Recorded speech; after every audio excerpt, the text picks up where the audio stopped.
Andy, I know you've never been happier than when you're sitting by a warm fire, snuggled up in a flannel and basking in the glow of an old-school budget spreadsheet. It is a special day I can shut down the world for a little me time. In a world full of applications, why do these antiquated documents and spreadsheets still run the world?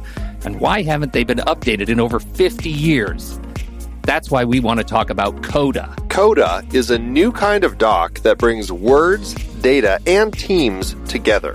It comes with a set of building blocks that anyone can combine to create a doc as powerful as an app. Coda runs our entire business here at True Story FM, from show scheduling across dozens of podcasts and scripts for thousands of episodes, to budgets and plans and wikis and more. Coda lets us see our business in a new light. If you'd like to shine a light on productivity in your business and save money along the way, check out Coda today at thenextreel.com/Coda. It's hard to believe that we've been having in-depth weekly conversations about movies since 2011. So many great conversations over the years about so many great movies. All that said, producing this show week after week requires a ton of work behind the scenes. Becoming a Next Reel member gives you access to all sorts of additional and exclusive content. Plus, you're helping us keep the lights on. Just head to thenextreel.com/membership, where you can learn more about becoming a member, which costs a measly $5 a month, practically the same as one fancy coffee drink. And you get so much more. Every month, we record a bonus episode exclusively for members. Those episodes cover movies from whatever series we're covering at the moment, or add to previous series. Some movies we've covered that only members get to hear us discuss include The Blues Brothers, The Russia House, Naked Lunch, Independence Day, The Hot Rock, and Relic, the better one. Plus, members get to vote on what we're going to discuss for those episodes. We also record additional pre- and post-show content in regular episodes that only members get to hear, like conversations about similarly themed movies. And answering listener questions from our live member chat. Speaking of our live member chat, we record almost all of our episodes in Discord, where members can chat right along with us live. Members get access to other members-only channels in our Discord community as well.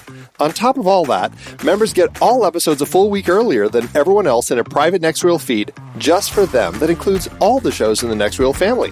The Next Reel, the Film Board, movies we like, Sitting in the Dark, and more new projects on the way. To top it all off, members don't have to listen to ads. We've already eliminated those annoying, dynamically inserted ads that, let's face it, we all hated. We are listening to you. We love podcasting for a living, and those ads help to pay the bills. Now, we're counting on you, dear listener. We promise we aren't going back to those terrible, dynamically inserted ads that don't relate to us at all. All we ask is that you consider supporting the Next Reel family of podcasts with a membership. Again, it's $5 per month or $55 per year. Just head to thenextreel.com/membership. thenextreel.com/membership. Get your access to early, ad-free episodes with bonus content, member bonus episodes, and access to member channels and live streams in Discord by signing up today.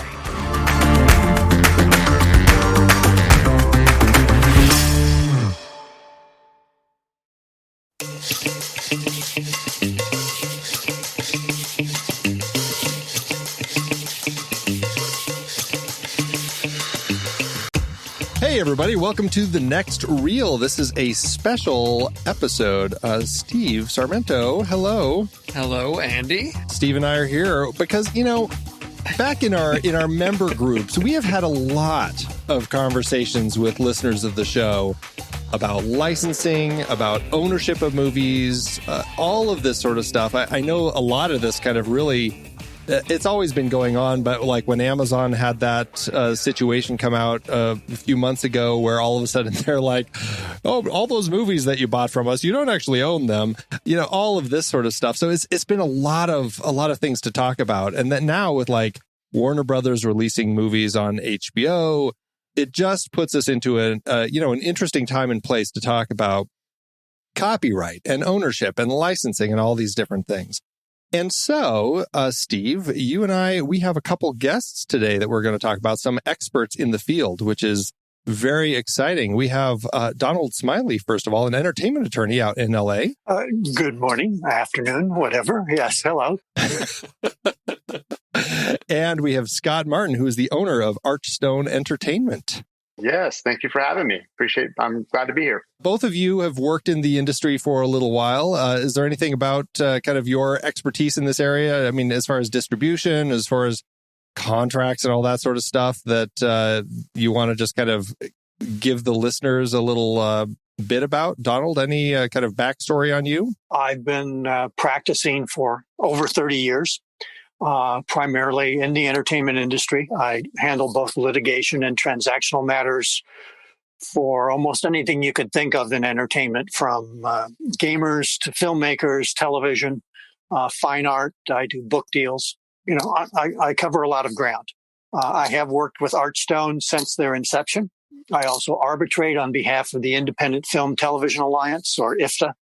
That's really about it. I mean, I cover a lot of ground. When you say that's really about it, that's really a lot. That's really a lot. And Scott, the owner of Archstone Entertainment, that's, you're a distribution company, but I think there's a lot more to it than that, especially these days. How would you describe your background and what your role is today? Well, we started in international sales, and that is licensing, specifically what you're kind of referencing today, licensing movies worldwide in different territories. We also produce our own content. I've direct, acted, I'm an actor and writer and those things, but our bread and butter has been sales and distribution kind of worldwide. And we've been doing that for, just over 10 years. So, that's a lot of movies too. I mean, that really keeps you busy, and you got your fingers in all of that. I mean, it is. I've seen the industry change quite a bit and all of that.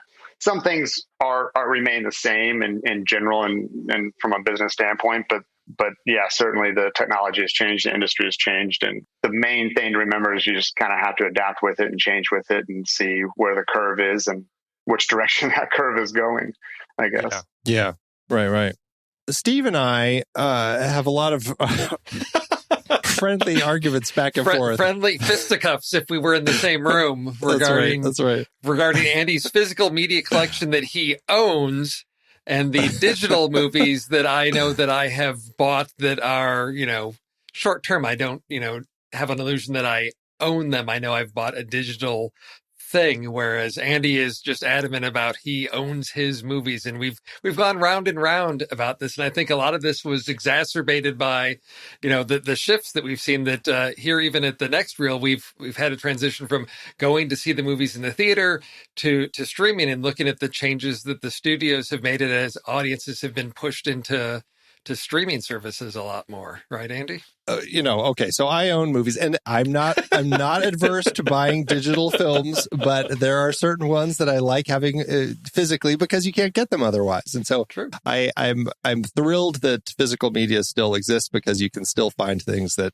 just aren't otherwise available. Right. So I guess in the realm of actually owning stuff, what do people actually own when they buy a movie? Great question. As you know, you would have a physical disc, right?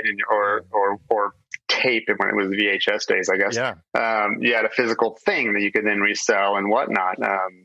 But also, during that time frame, there wasn't the risk of that ending up online, like where a million people could watch it for free. That didn't really exist then. The worst would happen is you would have a bunch of friends over to watch a movie, and they would all kind of watch it for free.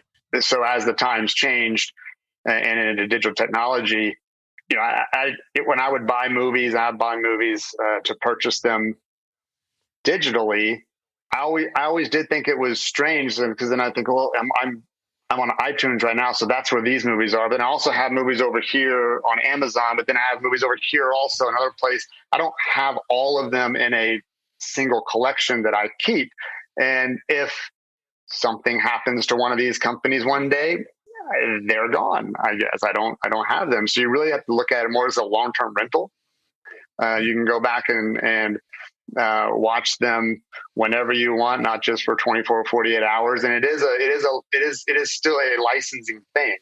You're licensing the rights to watch this movie for a given period of time, I guess, as long as it's available on their streaming service versus the actual physical disc. So my question is, we know that, like, when you own something digitally, like with Amazon or, iTunes, if that company goes under, that's going to disappear. But is that distinctly different from the fact that there's not really a lot of places you can buy a VCR anymore to play a VHS tape? So if the manufacturers of VCRs are gone, is that parallel to the digital provider of that movie going under? I no longer have the means to watch it in the format that I purchased it in.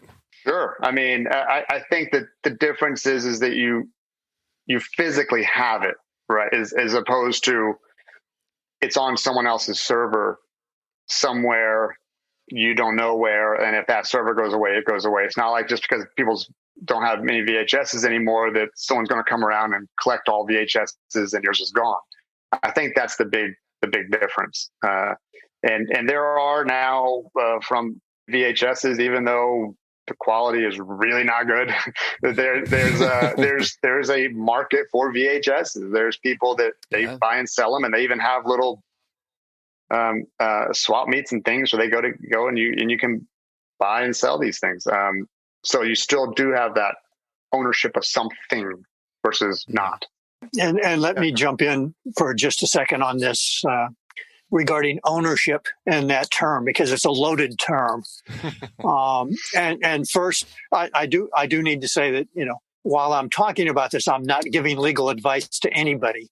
Our listeners are going to come find you and yeah, well, they can come find me, and I'm happy to chat with them. But I'm not trying to enter into any legal relationships with anybody other than just comments on a theme. Sure. But when we're talking about ownership, it's a loaded term because, generally speaking, the filmmaker owns their product. They made it. They filed a copyright for it. It's theirs. They then license it to someone like Scott to turn around and sell it, or to then enter into licenses in specific territories or for specific medium. Sometimes, but not always, will someone who's purchasing a license want to buy the copyright along with it. It may depend. But the filmmakers typically are the owners.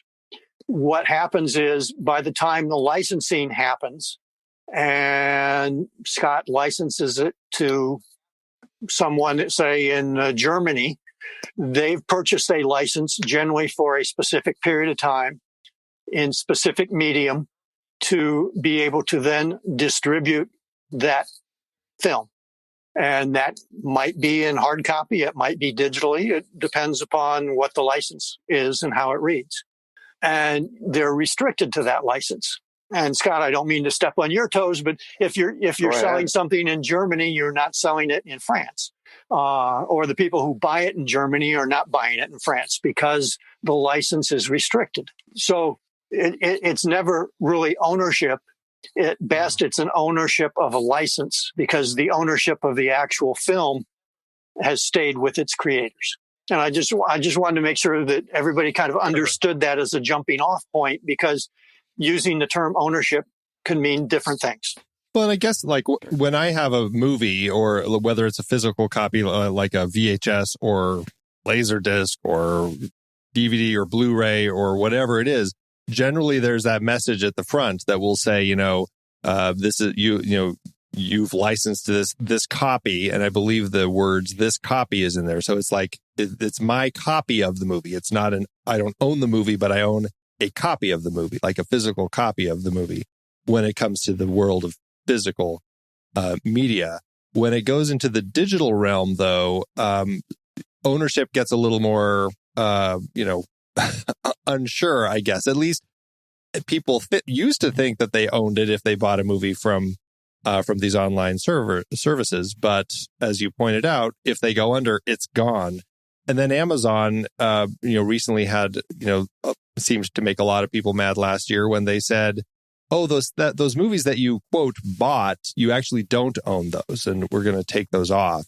Is there an issue with terminology? Do people just need to adapt to that? Because I think in terms of the consumer, there's an understanding maybe, and maybe it's just because of the way the world had been of when you buy something, it was yours. Really what you're getting is a license, and the license can be exclusive or non-exclusive. And obviously, if they're selling a download to 1 million people, everyone has a license to view what they've downloaded, and it's non-exclusive of anybody else. You're not the only one getting it. Once you've received the download, it's yours to be able to view, but you don't have any of the other attributes that a copyright owner would have. You're not able to make copies of it and sell it. You're not able to do things like that. You're able, and through your license, you get to view it, and that's it. And so if that license through Amazon has been with a limitation, in other words, you get to view it as long as it's on our server, or something like that, you get to view it for a year before we replace it with something else, then that's the limit of what you've bought. And so if they take it down, you're out based upon however it is in the fine print they've written their license. So, Donald, as a follow-up to that, so if I'm Andy and I buy my physical media, I buy my Blu-ray, I've got a license. I can only watch it through that Blu-ray device. I don't have the right to take that off the Blu-ray and transfer it to my computer to watch it there, or to my, tablet or phone. Whereas when I buy something digitally, it seems like I can watch it on my phone, my tablet, my computer, my smart TV. So there's different ways that I can watch that. So the license is different for digital that allows for different devices versus Blu-ray, which is I can access it only through my Blu-ray player. Again, licenses over the years have evolved. One of the reasons that you might not see your favorite 1930s film digitally is because when somebody signed an agreement with a studio or wherever, it did not include language like it's now ours in all media now known or however devised. And they may have just said, yes, we have theatrical rights. And they didn't have streaming rights at that point. They weren't in existence. Nobody had even thought of them. But that means to go back and be able to release it, you have to go back and negotiate a separate right that says, yes, I have theatrical, but now I would like streaming, or I'd like video on demand, or whatever that bundle of rights is. And you have to negotiate for those separately. It may or may not be worthwhile to go back out of millions of movies to go back and grab one to say that I want to distribute it as a download. There may be specific ones, everybody wants to see Gone with the Wind. Maybe you've done that for that movie. But there were probably, 200-300 other movies released in 1939 that people haven't bothered to go back and do that for. Yeah, there may be some that you can only see in some places and some that are available in other media. And that just depends upon the language of the license. And by the way, lessons have been learned since then. And now all of the agreements we do include that language Don was mentioning of now known or in the future or what other kind of rights. Anything that you could possibly ever watch this movie on will be included in the agreements now. Moving forward in perpetuity.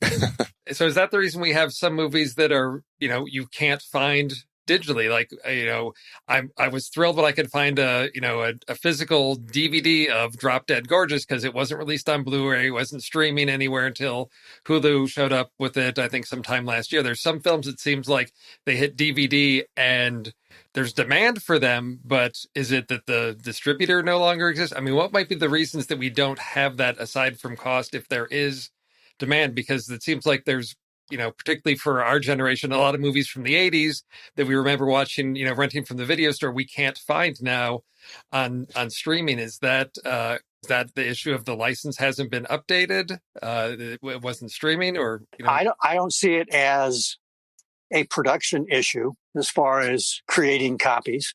It is totally a licensing issue. But there are other factors that come into play. You've had companies like Think Film or others that have gone into bankruptcy or receivership over the years. And that means all of their films are tied up and they may never get released. Or they get sold off to somebody who, maybe if they're lucky, can put them all in a DVD sale to somebody and they might come out, but you don't know if that's going to happen. And so there are a lot of ways that films can sort of fall through the cracks and not get where you want them to be. But generally speaking, it's a licensing issue. Yeah, and I think as we see more of each studio having their own platform and more of these come out rather than just 2 to 3 major, SVODs, as more AVOD comes available, I think you'll start to see more of these older titles and more libraries out there for people to watch. Assuming it's not a licensing fee issue, then I think, you'll start to see more of that in the next couple of years. So, so then let's talk about this whole thing with streaming and licensing around the world. I mean, Criterion Collection, I'm sure we've all heard of it. They have an amazing collection of films, both on physical media. They also have them playing on their Criterion channel, but it's only a domestic channel. I mean, I know licensing in other countries can be hard, it can be costly, but they're getting these licenses with the growth of other streaming services like Netflix and everything overseas. I know you, neither of you probably want to speak specifically for Criterion, but why do you think companies like this might decide, you know what, we're only going to stick with domestic? Is it simply a money thing? Specifically for them, I don't know. However, in general, when we sell titles, we sell them to each individual country, and it's starting to go more global, but for the most part, we sell them to each individual country, and you'll be selling them to different distributors in each country. So they're for a company that has hundreds, if not 1,000 titles spanning decades, they could be sold to countless distributors in each country who still have those rights. So to try and then put that together could be a complete nightmare. And it's because you have each and every territory. They could certainly geo-block if things become available more in one country than another. Another issue really is dubbing and subtitling. That's really costly. And if you're going into any country that's not English speaking, then if you're thinking all of those titles, that would be really, really expensive to have to either dub, which some countries are strictly dubbing, or subtitle if you can get away with it because it's cheaper. But still, all those titles added together would be very expensive. And that would just be for one territory, for German. And then you think about every single country and all the different languages. That's a lot to do, and that'd be really expensive. And I look at it as, and not specifically Criterion, but to some extent, a large portion of their films are all international when you're talking the United States. And so being able to pick up rights for one country, the United States, might be a lot simpler as opposed to, as Scott's explained, trying to go country by country across the world. You're going to the biggest market, the United States, and you're picking up the films that aren't readily available in the United States. You're getting rights for those, and maybe, perhaps that makes more sense for them to be able to do. And along with that, to give you an example, we've been talking with an AVOD company, and AVOD being an advertising on demand company, to bring in titles and to kind of have our own AVOD thing going. And when you're looking at the whole world in general, and I won't say which platform this is specifically, but it is a large one. And when you're looking at the whole world in general, the U.S. makes up on this platform, just over 75% of the revenue when you add in the entire world. So that's a huge territory. Obviously, that's a big territory. So as Don was saying, it might make most sense to just acquire the titles for the U.S. because that's where a majority of your revenue is going to come from. And then probably a big dog like Netflix, again, we're just making assumptions here, but because they have such an expansive grasp across media, they're able to say, okay, this is a lot, because I know that they've been reaching a lot more into other countries and have a lot of programming within those countries, but then have also been doing like, I don't know, some form of sharing where, I've seen a big influx just on my own Netflix server of films from India. And, I don't know if they're seeing more of an influx. Like, I don't know if because they're able to kind of control these properties around the world, maybe they have an easier time dealing with that because they're kind of their own distributor in all these places. And for a worldwide deal with someone like a Netflix, it's gonna be an exclusive deal. So it's theirs for the world. If it's not their own Netflix original, right? If they're picking up something and they want to do it for the world, it'll be an exclusive deal just for Netflix. So then they don't have to worry about where it is available, where it isn't, and where they can place it. Whereas other when it's just the U.S., they might pick it up just for the U.S., but it's exclusive for SVOD, but you can rent the movie on iTunes or Amazon or buy it, as we were just talking about, long-term rental. Long-term rental, right?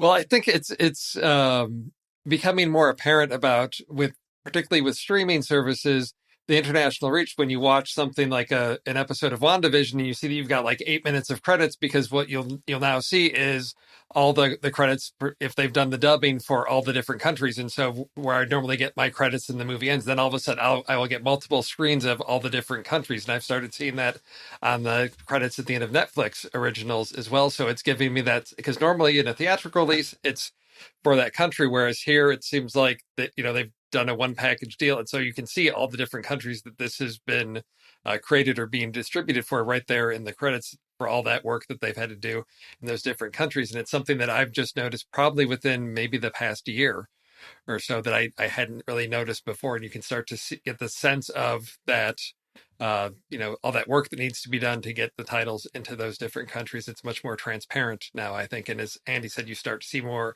as Netflix has broadened its reach. We start to see it in the titles that are available in something like Netflix.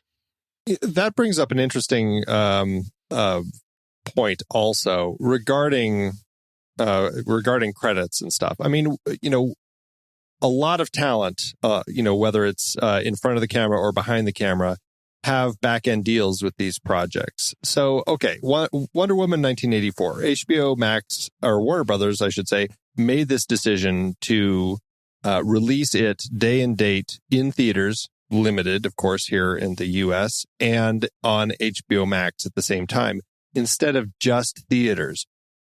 How does this start affecting contracts? I mean, obviously, I'm assuming Gal Gadot and Patty Jenkins, the director, both had back-end deals for points on that particular film. How does that shake out? I mean, what happens? The first part of that is seeing the reaction of the agents when that happened answers a lot of that. That it doesn't shake out well for the talent. Part of those deals would be for the back-end participation, and when that goes away, it's all of a sudden, well, that was part of their compensation. Now you're taking away part of their compensation for doing it. I can see the argument on both sides. How that is moving forward I think it's sort of remains to be seen. It's going to be very interesting. It's going to be very interesting how they do back end. Back end on independent films is not nearly as lucrative. In fact, it's when doing deals with talent on independent films, you don't really see that as much as you did. But on studio level, things like that, it's still a very big part of it. And how that's going to go moving forward, who knows? I mean, maybe it's part of the agreement where, there's a back end deal. If you decide to put it straight onto a platform, you owe this amount of money.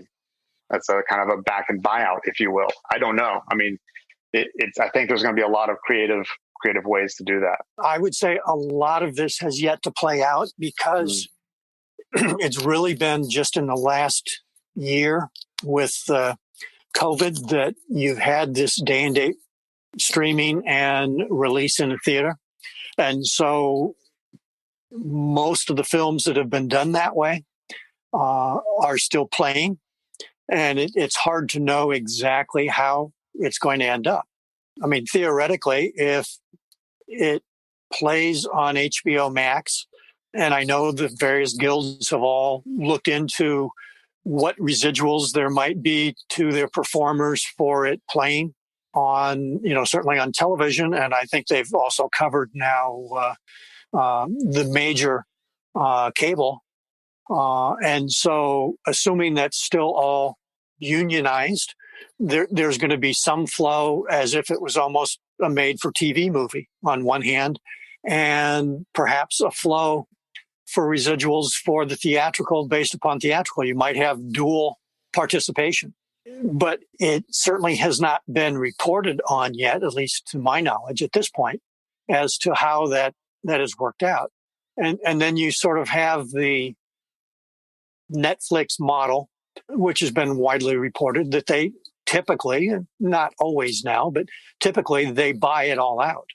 Mm-hmm. And so there is no back end, and you have no expectation because they've paid perhaps a bit of a premium up front to turn around and say, this is all you're going to get.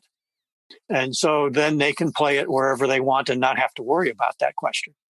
And so I think you may end up seeing perhaps more of that.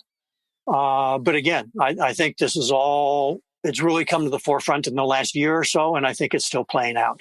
Yeah, I mean, that's one of the things that's always puzzled me about a business model like Netflix, because if something goes into the theater and I'm a huge fan and I go to see it in the theater multiple times, 2 or 3 times, I'm buying a ticket each time I see that. So that's revenue going to, I know, the theater and all of that. But if something goes to Netflix, I can watch it 10 times and it doesn't cost me anything. And if I never change, Netflix gets my money no matter how much I watch. So increased viewership profits them nothing from me, whether I watch 1 hour a day or hundreds of hours a month. So how does that work? I mean, I assume that plays into part of the back end deals on this, but I also look at it from the platforms of how can they be profitable if there's just a limited income? What if they have to continue to lay out large amounts of money for original programming or buying these at a premium?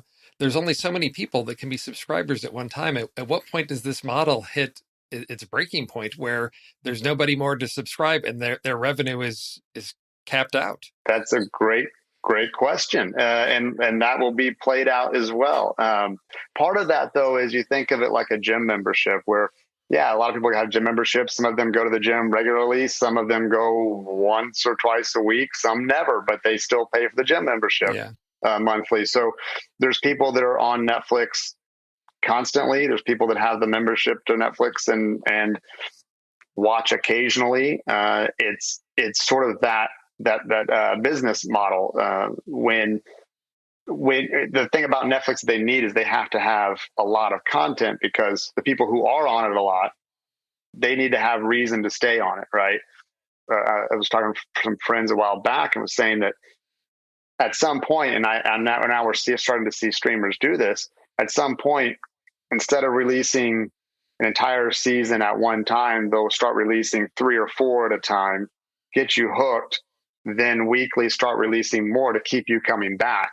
Because you can binge watch a show in a weekend, and then then you're done. Then if there's nothing else on there you're really interested in coming back for, you might not come back. But if they can keep you engaged, the more they can keep you engaged, the better. So I think you're going to see a lot more of that as well. Releasing a few episodes and then each week more, just to keep people coming back. Just the same model that networks do, and HBOs and things like that.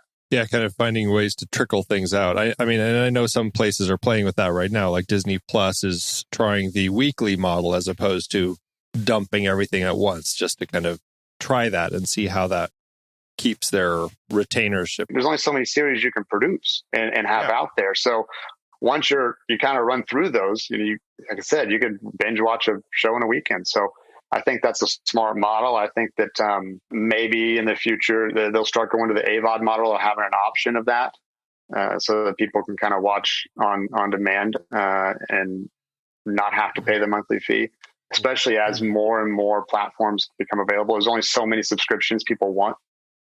So AVOD's definitely going to become stronger and stronger. And the thing about Netflix is the gold standard right now. They're the big company, and I think will be for a while. However, they're the one company that really doesn't have a large conglomerate behind them. Amazon does, Apple does, HBO. I mean, Disney. I mean, Disney's massive, right? Hulu.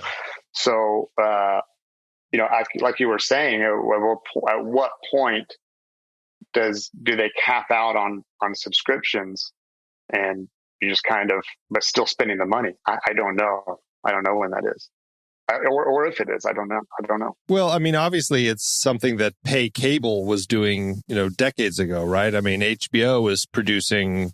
Well, I guess not initially. They weren't producing content right away, but eventually, I guess they hit a point where they said, "Okay, hey, we have enough paying customers right now. We can finally start producing some of our own content, and we're able to get stuff out." Actually, I don't. Yeah, I guess I don't know what they started producing first, some TV shows, or I think they actually produced some movies in the I think it was movies 80s first, and 90s, then they started with the shows and saw that was really successful. And again, they would have them weekly instead of it all be at once, as we all remember and know. And I like being able to watch a bunch of episodes at once, but I also kind of miss the being excited for Sunday night, the new episodes coming out, and you're sitting in front of the TV waiting for it.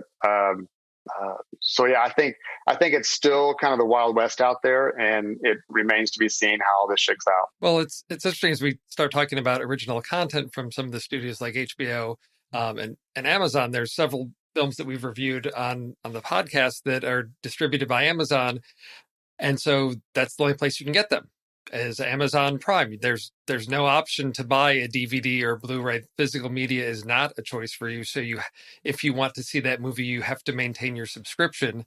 So that's another way I see that they've hooked somebody in is if this is the only place you can watch it, well, if you want to have access to it, you've got to keep your subscription up so that you have access to that. And knowing that, again, that gets into even the movies that you haven't, pretended to own through purchasing them, but they just make available as a subscriber to their service, knowing that if you want to see, the report, you have to see it right there on Amazon. That's the only place to get it as exclusive content. So that gets into other areas of, sort of hooking in the consumers in that. But then I think, again, it comes to the filmmakers and, everybody that, counts on that box office. If going straight is we start to see more films getting picked up by Amazon that, had potentially been theatrical releases, what does that mean for the filmmakers, for that industry on the creative side of knowing that that's an entirely different negotiation? We don't have box office. We don't have a target, even a measure of success, which is another piece that's interesting because we don't have, this, hit over 100 million on opening weekend. It went straight to Amazon Prime. Nobody knows how successful this movie is anymore. There's no bragging rights on number one in the box office anymore. You're exactly right. And if part of that negotiation on the back end deal is, well, if it has a certain amount of views, you get this, and you get a certain amount of views, you get that. Well, that would mean that they'd have to open up their books, right? So that everybody can see it. And I'm not sure they're willing to do that yet. So it might just be, as Don was saying, buyouts, that they just buy it outright. I've even seen on social media, I'm sure all of you have, you're following an actor or an actress or director or whatever, and they post their movie was number one on Netflix that week, right? That's the bragging rights. Instead of number one in the box office, it's number one on Netflix. Right. So it's just a really interesting thing. It also ties in just a bit as, and it's slightly off topic, but right now we don't know what the state of cinema is in the United States. Cinemark's filed for bankruptcy. AMC just averted bankruptcy. We don't know, coming out of COVID, exactly who's going to survive and how the traditional theatrical market is going to play out. And so people are hedging bets, like the Universal deal with, they do it with AMC, I think, where they can do day and date release just to cover themselves, or they wait a week and then after a week in the theaters, it can come out on the streaming service. It's all changing, and we're hoping that traditional theaters can stay in business when they've been closed for a year and reopen and be great, because no matter what you have at your house, it's not the same as going to a theater with a full sound system and, an IMAX screen or something. But, we have to see how that plays out. Otherwise, it's going to be just like the change from when we started with Betamax and suddenly you could save things and watch them at home and everybody had to change all of their contracts. We're going at sort of at that tipping point right now where it may all become streaming and there may not be theatrical anymore or very, very limited theatrical. Right. And so, Scott, as you said, we just kind of roll with it and you address it in your licensing deal to the best you can. Crazy. It's just crazy to think where things could end up with all of this and how it's getting shaken around. Yeah, one thing that the movie industry and entertainment industry is great at is adapting. They have done it for almost 100 years, and they'll continue to do it. So however people watch content, the industry will adapt. Very true. And at the end of it all, I'll still have physical copies that I can sell at my garage sale. I got to ask you then. So speaking of physical copies, are you a Blu-ray or DVD person? I'll buy Blu-ray if I can. Generally, I'll try to buy it where I can at least also get a digital copy. If it's only available DVD, then I'll get it on DVD. And sometimes I have to buy it overseas because it's not available in my region. And so I buy, different regions for my region-free player. I do miss them. I do miss the DVD collections, going over to someone's house, and I would always go straight to their DVD collection because you can kind of get a sense of someone. Or I could just by looking at it. Are they, you have an action movie along with a romantic comedy. All right, well, you got some depth to you. I see. Or is it just all horror?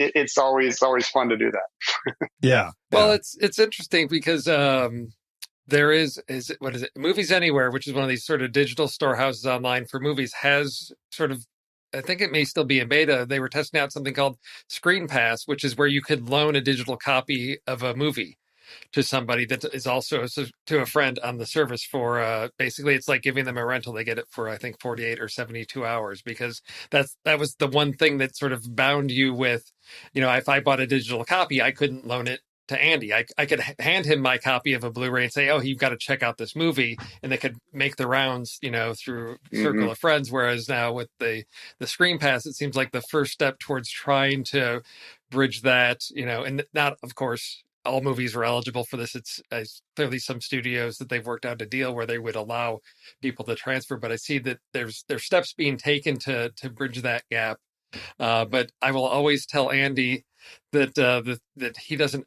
I mean, and Donald, maybe you could speak to this because you've got some background in books. I heard you say, when I buy a book, I'm not buying a license for that, correct? I know I don't own the copyright, but that's something I can do things with that I can't do with movies. I can read that out in public, and I can't show a movie in public and charge. Well, you can show a movie in public if you're not charging for it. Oh, if I'm not charging for it, okay. But a book, yes, you can read it. You can give it away. You can do all sorts of things with it. You can sell it to somebody. You've got a signed copy from some author, and you want to go make some money off it. Go sell it. But there isn't a license with that. There is just the physical copy that you buy, and it doesn't give you the right to go edit it and then send an edited copy out as the book. You don't get to take it to your print shop and run off 500 copies and give them away. Copyright allows you certain things, and there are things that you can't do. It's easier with a book because it's a lot harder to play with. With a digital copy, yes, you can try and do things, but think of it as, say, the Academy screeners that go out every year. Mm-hmm. They're all watermarked, and they're intended for only the Academy member to view. And every year you hear one or two stories about somebody who loaned it to a family friend or gave it away, and all of a sudden they got caught. And typically there's one or two people a year that say, you're in danger of being kicked out of the Academy because you gave away this film and it wasn't intended to be given away. So again, in general terms, they were given a license for them to watch it themselves, and so that they could then view it and vote on it. And if they are abusing that by doing something other than what, and generally it's a big disclaimer at the beginning of all the screeners and the whole 9 yards, if they're doing something other than that, then there are consequences. And that was the same. I think Redbox got into trouble for doing things. Was it Redbox? Somebody was censoring films to release a more Christian version of whatever film it was. Yes. Yeah. I don't know if it was Redbox, but I do remember that the stories about that company. Because it was I think the approach was you bought a copy of the movie and then you gave them permission to alter your version of the copy that they then allowed you to access through the system. So that was the I think the legal hoops they tried to get through. And they lost on that because you don't have the right to alter it. Right. Even the licenses say for an R-rated film being sold to general television and not necessarily cable where things are a little looser. Mm-hmm. Generally, all of those contracts have in there the right to modify either screen size or perhaps to a certain extent censorship to make sure it fits broadcast standards. You'll always find that sort of disclaimer if you're watching a movie on an airplane. Sure. They almost always say this has been modified to fit the little screen, and they may or may not have taken out the nudity or the ultra violence or whatever. So it could be more of a family entertainment bit, but that's all in the license that they've received permission to do that. But with a book, since there's no license, I could alter or censor my own copy of a book for my own purposes, and that would be okay. If I objected to content in Harry Potter before my kids read it, I could go censor that book. But I couldn't censor the movie, alter the movie that I bought on Blu-ray or DVD to present them with the version that I wanted to edit myself. Well, because that is your copy. And so you have the right to do with that copy a limited number of things, but certainly Xing parts out is something you can do. You couldn't walk into Barnes and Noble with your magic marker and X out every copy that they had in the bookstore. Right. That's a little beyond because you don't own those books. Right. So a book, I have a copy that I could alter for my own personal use, but when I buy a Blu-ray, I'm buying a license that prevents me from making any alterations. Because I think this goes back to like when people wanted to do their edits of Star Wars, The Phantom Menace, and wanted to edit out Jar Jar Binks. You couldn't make that version for yourself, even if that's the way you wanted to enjoy the movie, because it's a fixed content versus a book. I can alter content. You could probably rip it down onto your computer and put it into your editing software and cut out things you want to cut out and watch it there on your computer. But it's not as easy as grabbing a book and marking out a line or page. Wouldn't that be a violation of my license for that movie? That's a good question for Don. Is that a violation if you're just watching it yourself when you? I guess you probably can't rip it down. That's probably in itself a violation. I'm guessing. Good thing Scott's not giving legal advice here. No. Well, and I mean, first of all, yes, there's probably something in the download that you have that would prohibit you from getting that far. However, they may, most everything I think is sent that is locked to a certain extent, so that you're not going to go play with it. You can be creative, I suppose, and I've seen people make a film off the television, so to speak, or, video with their camera, what essentially would be screenshots so they can play with it. You're getting sort of far afield into copyright as to, potential fair use or parody or other things that you're doing. But generally speaking, you certainly can't make another copy to distribute. Because you don't have the right to distribute because you're not the copyright owner. At best, the first sale doctrine says that after you've purchased something, you have a right to then sell it at the yard sale or however you're going to do it after you've bought it.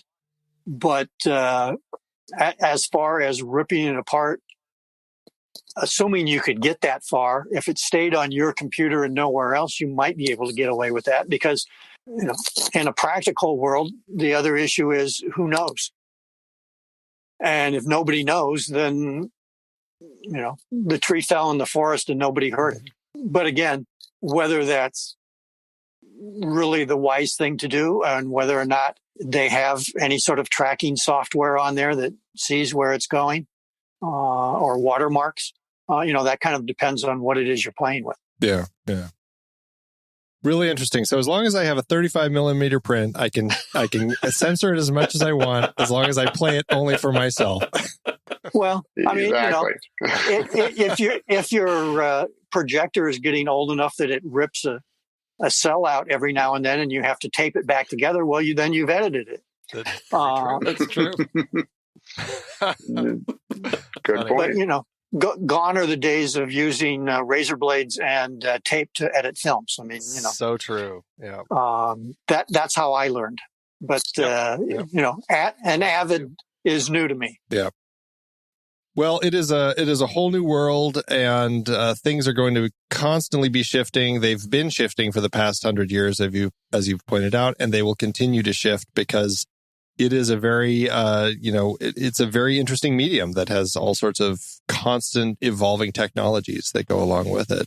It's been a really interesting conversation chatting with you two about all of this, and I think I'll still hold on to my physical copies for a little while longer, just in case. Yeah, definitely. Yeah, a lot of good stuff. But Donald and Scott, it was an absolute pleasure having you join us here today to chat about all of this. My pleasure. Thank you for having me. Yeah, it was great, guys. Thank you all for having us on. Steve, any last thoughts or words? Are we still gonna duke it out over our physical versus digital copies? No, you're like I said, you're free to buy those things that'll be outdated, and like I said, I have DVDs that get cloudy spots on them. They're decaying. I don't have a DVD player in the house anymore. I've got a Blu-ray, but I've also got a box of VHS tapes back here that I'm trying to find a way. For me, I move forward knowing that there's going to be multiple formats that I can always move forward to, and I know you will buy Star Wars in every single version of physical media that ever shows up on, and that you're free to do that. Well, remember, guys, not to settle this totally, but phonographs have come back into rage now. That is true. And that's become the hottest way to listen to music. Right. And the music purists would tell you there's nothing better than listening to it on a phonograph because you get to hear sort of the tenor of the music that gets muted out when you're listening to it digitally. So if you hold on to things long enough, they may well come back. If you don't mind, one last thing I just wanted to say is that we're talking about all the platforms and digital media and all of that, and people have their strong opinions one way or the other. I think it's a great thing. It allows people access to films and shows that they never really would have had access to before, whether it's here in the United States or foreign films or whatever the case may be. And it allows, some of these platforms are taking risks that no one was taking in the last 10 years. And I think on films, and I think that that's a great thing. It opens a lot of doors for the viewers and filmmakers as well. And the more platforms that start to open up, the more that those opportunities will open up. Definitely agree. I think I've started to see like short films showing up on Netflix, and I'm like, you would never find these out there. Maybe on HBO. Back in the day they'd have short films, but knowing that people wouldn't, go out and buy them directly. Even on Blu-ray, it's a great outlet for filmmakers. There's more and more ways. I mean, I think it's just we talk about this on the show all the time. There's so much great content out there. There's so many great ways to see it. Sometimes it's just, okay, which streaming service do I not pay for this month? Because there's so many out there. I cut my cable bill, but I think now with all the platforms, I'm going to get back to the same place I was per month with that. But it's such a great opportunity that there's so much out there for people to see. Yeah, for sure. In the end, I think that's really what it boils down to is there's just so much content, and it's thrilling to watch it. And we'll just keep watching as this whole thing evolves. So again, Donald and Scott, thanks so much. Thank you guys. And Steve, it's been a pleasure. As always. And for everyone else, the next reel, when the movie ends, our conversation begins.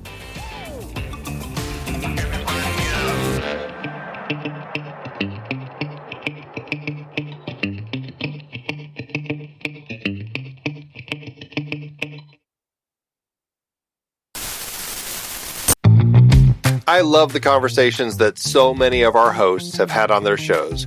Steve and JJ on Trailer Rewind, Ray and Ocean on Silver Linings, even Tommy's short-lived Wait, Hear Me Out. So many listeners want to make sure they've watched the movie before tuning in to any discussion on our podcasts. Well, the best way to watch the movie is to look it up on our watch page. Our watch page lists all the movies that we have discussed on all the shows from the Next Reel's family of podcasts, including the one you're listening to right now.